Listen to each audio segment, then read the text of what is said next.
और आजादी के बाद भी बिहार को अपना वो हक नहीं मिला, इसका वो हकदार था। लगता है सब कुछ पिछड़ा हुआ है बिहार में। बिहार से सारा ईंधन, सारा स्टील, सारे खनिज इन सब राज्यों को जाते रहे और बिहार गर्त में जाता रहा। बिहार किसी और ही दुनिया में है, लेकिन सच्चाई ये नहीं है। बट सच्चाई ये भी है, आईआईटी जेईई और यूपीएससी टॉपर्स का सबसे बड़ा पूल जो है वो बिहार से आता है। यहाँ बुद्धा ने ज्ञान दिया, अशोका ने शांति और चाणक्य ने राजनीति।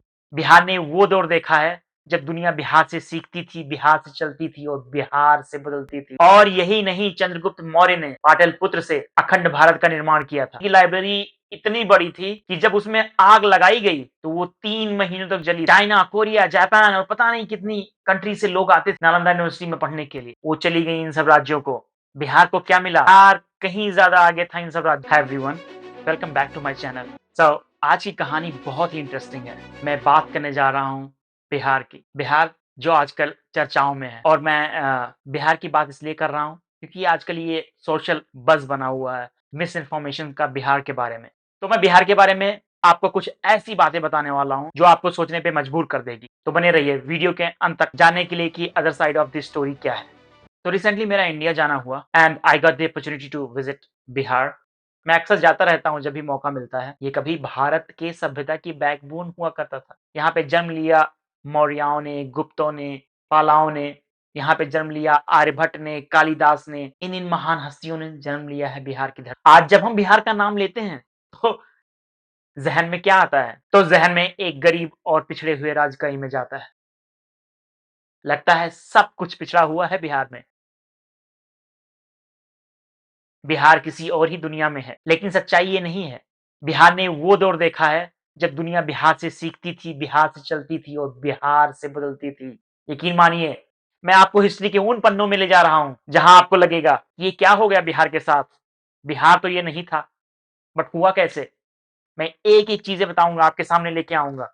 और मैंने सारे फैक्ट्स वीडियो के डिस्क्रिप्शन में लिंक ऐड किए हुए हैं, आप जाके चेक कर सकते हैं। तो चलिए बिहार की कहानी को समझने की कोशिश करते हैं कि जो अब बिहार है ये कैसे हुआ और कहाँ से स्टार्ट हुआ।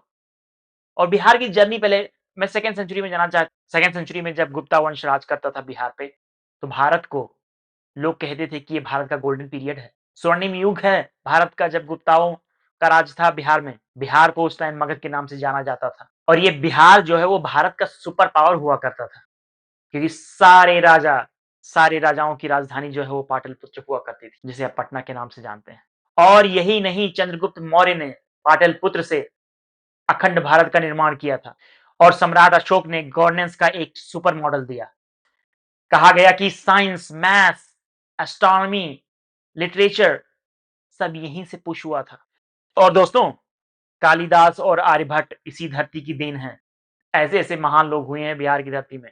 नालंदा सिर्फ एक यूनिवर्सिटी नहीं थी, ये ज्ञान का सागर था, ये सिविलाइजेशन का एक इंजन हुआ करता था, जहाँ पे 1500 से ज़्यादा टीचर्स और 10,000 से ज़्यादा स्टूडेंट रहते थे। सोच लीजिए आज के ज़माने में कंपेयर करेंगे तो वो 10,000 स्टूडेंट 1 करोड़ के बराबर हुए।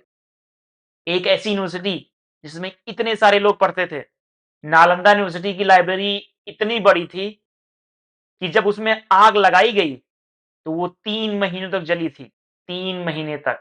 सोचिए कितनी किताबें थीं, कितना ज्ञान था उसमें, सब कुछ नष्ट कर दिया गया। चाइना, कोरिया, जापान और पता नहीं कितनी कंट्री से लोग आते थे नालंदा यूनिवर्सिटी में पढ़ने के लिए। विश्व विख्यात यूनिवर्सिटी थी नालंदा यूनिवर्सिटी। यहाँ की लाइब्रेरी का नाम धर्मकुंज था।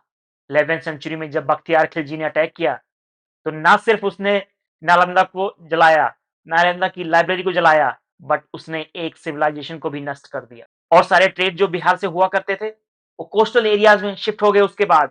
बंगाल, गुजरात, तमिलनाडु इन सब एरियाज में चले गए और बिहार धीरे-धीरे साइलेंट हो गया।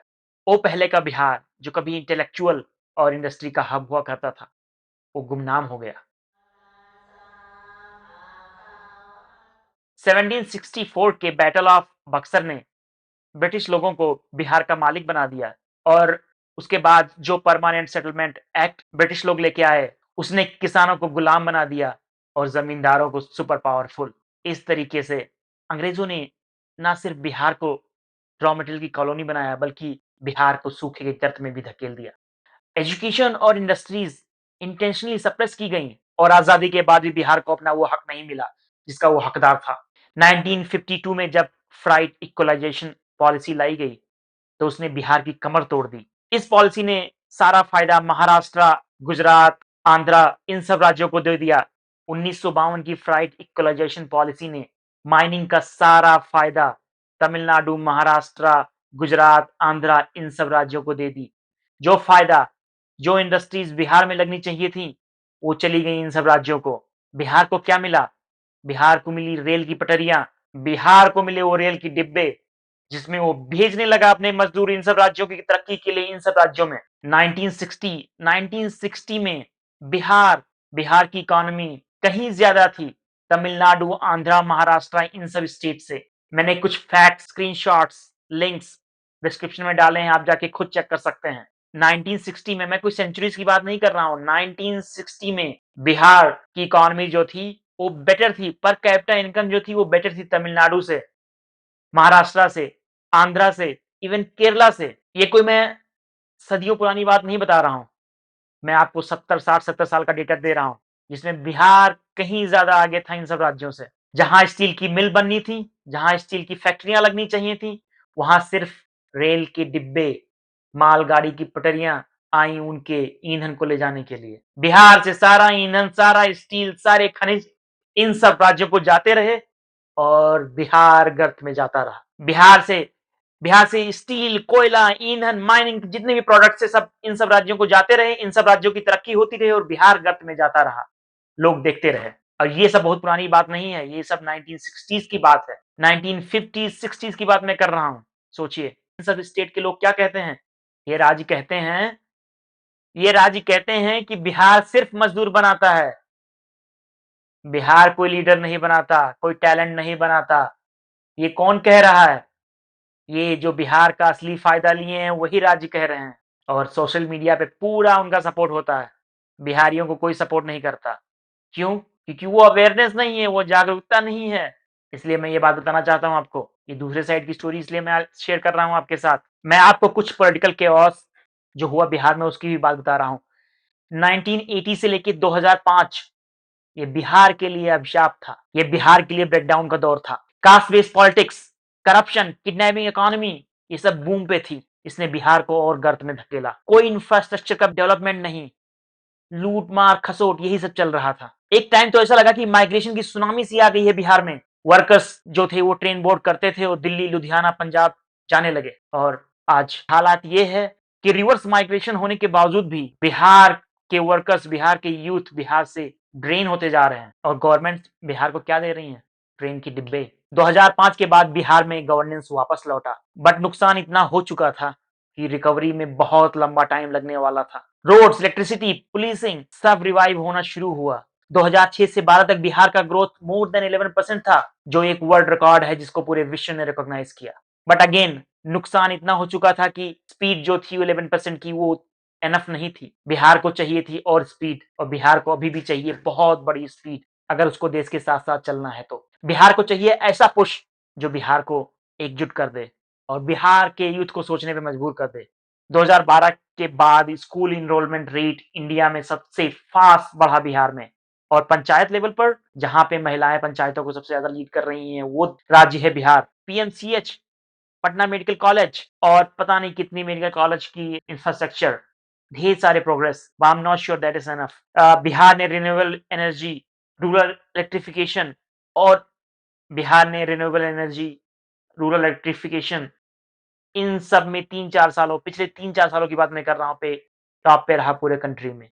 तो तरक्की हो रही है, बट इसे और तरक्की की जरूरत है, और स्पीड की जरूरत है, और लोगों की जरूरत है, मैन पावर की जरूरत है, ब्रेन की जरूरत है। स्टार्टअप लाइक देहात ने एग्रीटेक रिवोल्यूशन दिया बिहार को। Patna metro, Ganga expressway, river front, कितनी ढेर सारी चीजें हैं धरातल पे। तो ऐसा नहीं है कि बिहार में कुछ नहीं हो रहा, चीजें हो रही हैं बिहार में और चीजें दिखाई भी दे रही हैं। हाँ, एजुकेशन, हेल्थ केयर और इंडस्ट्री में अभी भी बिहार नेशनल एवरेज से बहुत पीछे है।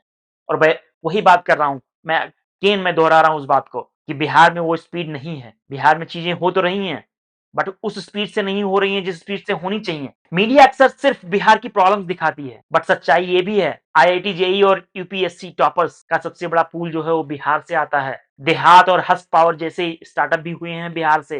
भोजपुरी सिनेमा, मैथिली लिटरेचर, ये सब वर्ल्ड मैप पे पहुंच चुके हैं। बिहार के यूथ ने कोडिंग, सिविल सर्विसेज और ग्रास रूट गवर्नेंस में एक रिवोल्यूशन शुरू कर दिया है जो आपको सोशल मीडिया पे नहीं दिखेगा। अगेन, बिहार कोई बेकार मिट्टी नहीं है, ये टैलेंट की फैक्ट्री है, फैक्ट्री। अभी आखिर में क्वेश्चन आता है कि ये रिस्पॉन्सिबल कौन है इन सब चीजों का, बिहार की इस हालत का जिम्मेदार कौन है? ब्रिटिश लूट, पोस्ट इंडिपेंडेंस नेग्लिजेंस जो हुआ, पॉलिटिकल विजन की कमी, या माइग्रेशन का कर्ज? कौन है जिम्मेदार? सच ये है कि ये सब मिलजुल के जिम्मेदार हैं, ये सब बराबर के हिस्सेदार हैं। जब एक सिविलाइजेशन अपनी पहचान भूल जाए तो गिरावट सिर्फ इकोनॉमिक नहीं, साइकोलॉजिकल भी होती है, ध्यान रखना चाहिए। मुझे तो लगता है कि बिहार का रिवाइवल शुरू हो चुका है, बट उसको पुश चाहिए, उसको वो ब्रेन्स चाहिए, उसको वो हिम्मत चाहिए जो इन सब चीजों को रफ्तार दे, करप्शन को कम करे। आप लोगों ने देखा होगा Patna metro, Ganga river front जो वर्ल्ड क्लास का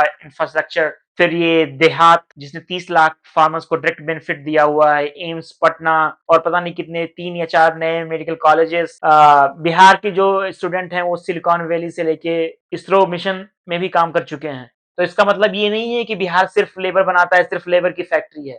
बिहार में बहुत ब्रेन है, इस मिट्टी में बहुत टैलेंट है। मेरी पर्सनल ओपिनियन है कि बिहार एग्जीक्यूशन फेज में आ चुका है। कुछ चीजें जो हो रही हैं slowly, like smart agriculture, AI driven education, बोध गया टूरिज्म, गंगा इकोनॉमिक कॉरिडोर और स्टार्टअप इकोसिस्टम जो बिहार में आ रहा है, अगर ये सही तरीके से अपने जगह पे रह गया, कुछ सालों में अगर फैल गया, तो बिहार को वो स्पीड मिल सकती है जिसकी बिहार को बहुत जरूरत, समझने की जरूरत है। हाँ, आखिरी चीज, रिवर्स माइग्रेशन की बहुत बड़ी जरूरत है।